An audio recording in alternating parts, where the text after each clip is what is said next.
warat ang ano.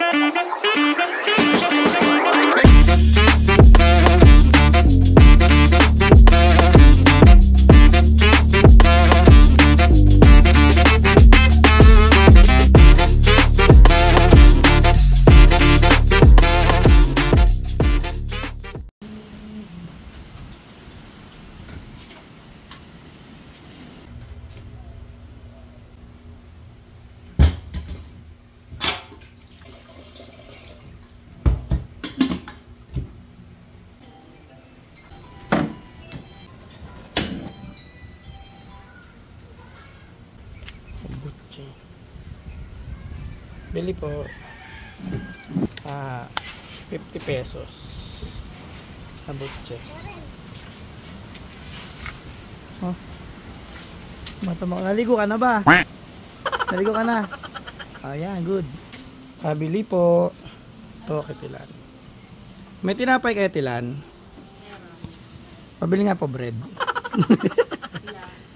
Ano na lang po, 4. Yan na lang 4.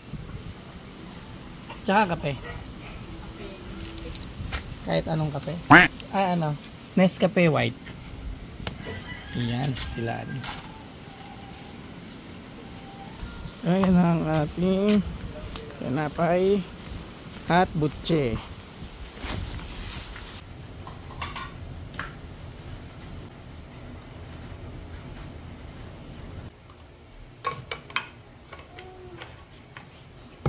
Nabuo na namin. Zipper ko na. Zipper mo na.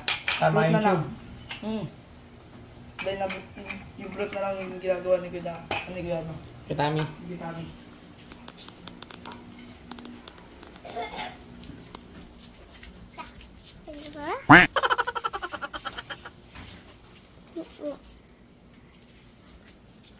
So yun na nga guys, habang ako ay nag-iinit ng tubig at bumibili ng aming kakainin nila Kuya Tami at ng mga bata, ay sinisimulan na nilang buuin yung aming Vietnam kite na papaliparin. Bali yung size nito guys is 2.7 meters. Yan, almost 3 meters na rin siya.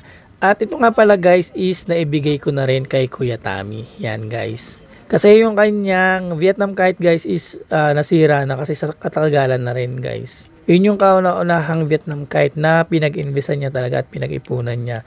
So nasira yun guys, kaya nag-decide na rin ako na ibigay na rin tong Vietnam kite na to kay Kuya Tami. So hindi ko pala siya totally binigay. Nagpalit kami yung kanyang isang pares na pato kapalit ng aking Vietnam kite na yan. So hindi rin ini-expect ni Kuya Tami na ipagpapalit ko yung Vietnam kite na yan. Kasi nga ang Vietnam kite guys is medyo pricey talaga ang kanyang kapresyuhan. Kaya nagulat na lang si Kuya Tami na nag-chat ako sa kanya that day. At sinabi ko sa kanya na palitan ko yung kanyang isang pares na pato ng Vietnam kite ko. Yan, kasi nung nakaraang araw ay nagkakwentuhan kami kasi ang dami raw pamisa nung kanyang pato.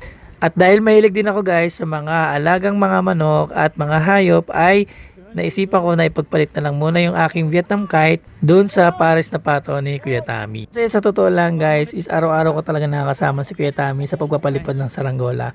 At ayoko rin naman guys na ako lang talaga yung nagpapalipad ng Vietnam kite o mga saranggola. Ganun din guys sa mga bata is gagawan namin sila ni Kuya Tami ng guryon para at the same time meron kaming kasama nagpapalipad or nalilibang din sila sa pagpapalipad ng mga saranggola. So abangan nyo guys yung aming content na yun na gagawan namin ng mga guryon ang mga kabataan na kasama namin araw-araw sa pagpapalipad ng saranggola.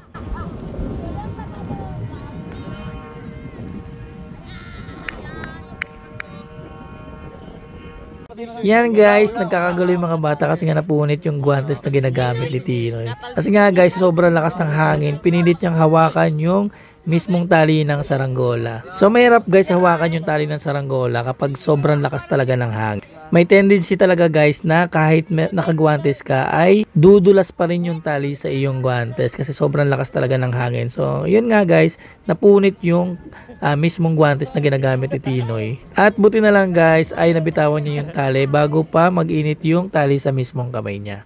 At ito naman nga guys, nag-iikot yung aming Vietnam kite. Kasi guys, naihagis namin at hindi namin naayos yung kanyang kiling. Kaya umikot siya dyan. At buti na lang is dito lang sa harapan namin, sa may kapitbahay namin bumagsak yung aming Vietnam kite. Ayaw! Ay, kamukha ni Chano. Ah. Kamukha. Dari, sa kanila na daw to. Nadagit na ng bahay. Hindi wala sikulet yan. Sikulet, kukunin yan. Si Kulit. Sikulet. Si Kulit. Si Kulit yung kaya. Kubo? Ako. Sikulet, kukunin Nasa ano na naman. Nasa pestahan na naman ng baraha. Papasok ko kita. Doon. Hoy. Ilaroan. Angat. Angat. Oh, hila. Ayun na nga guys, sinisimulan na namin na itali ni Kuya Tommy yung aming pulunan. So ang gagawin namin yan guys is tatali namin yung pulunan doon sa bakal na tinusok namin sa lupa. Para kahit paglaruan ng mga bata o mabitawan nila yung aming pulunan ay secured pa rin yung aming saranggola.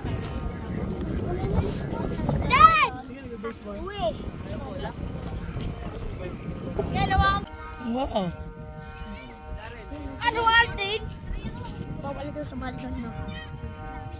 Pwede ako dyan sa... Ha? Saan? Doon? Bawal daw.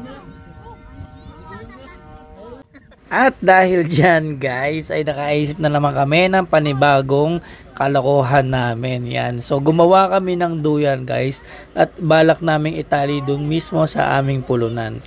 So medyo nakakangalay kasi talaga guys ang paghawak dun sa aming pulunan, lalo na kung maglalambitin ka. Kaya ginawa na lang namin si Jiniel o yung batang maliit ng duyan para mas safe at alalayan na lang niya yung kanyang sarili.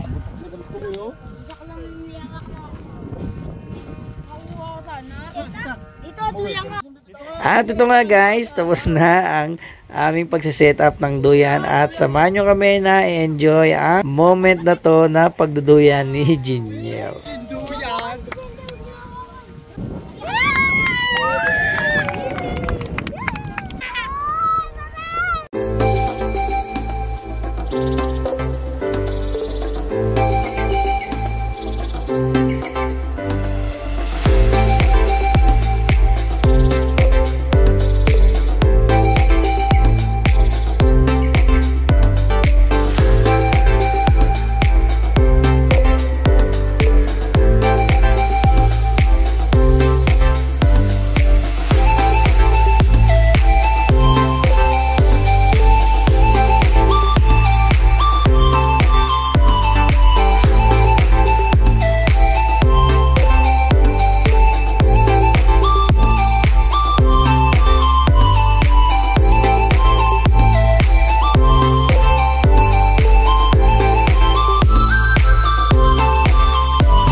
Guys, sobrang enjoy nga mga kabataan dyan, lalo na si Jiniel at saka yung aking pamangkin na babae na nagduduyan. So inabot na nga kami ng hapon guys yung mga time na yan.